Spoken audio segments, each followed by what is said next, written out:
নদিয়ার মেয়ে new York বাড়ির গল্পকে কেন্দ্র করে শুরু হয়েছিল গৃহপ্রবেশ। এই ধারাবাহিকের হাত ধরে ছোট পর্দার নায়িকা হয়ে ফিরেছেন অভিনেত্রী উষসী রায়।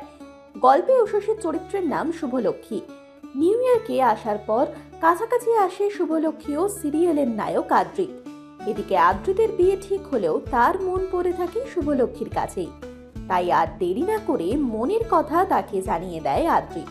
তার ভালোবাসার ডাকে সাড়া দেয় শুভলক্ষ্মীও।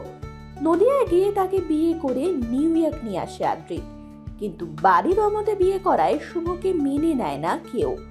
বিদেশি আদব কায়দায় নিজেকে মানিয়ে নিতে গিয়ে বারবার বাধার মুখে পড়ছে শুভলক্ষ্মী। নদিয়ায় নিজের হাতে মশলা বানিয়ে পরিবারের পাশে দাঁড়িয়েছে সে, কিন্তু বিদেশের মাটিতে কিভাবে করবে সবার মন জয়?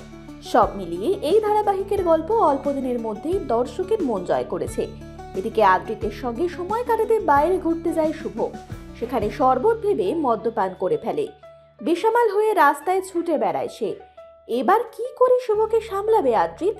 বাড়ির লোকের কাছেই বা কি জবাব দেবে সে? উত্তরের অপেক্ষায় দর্শক।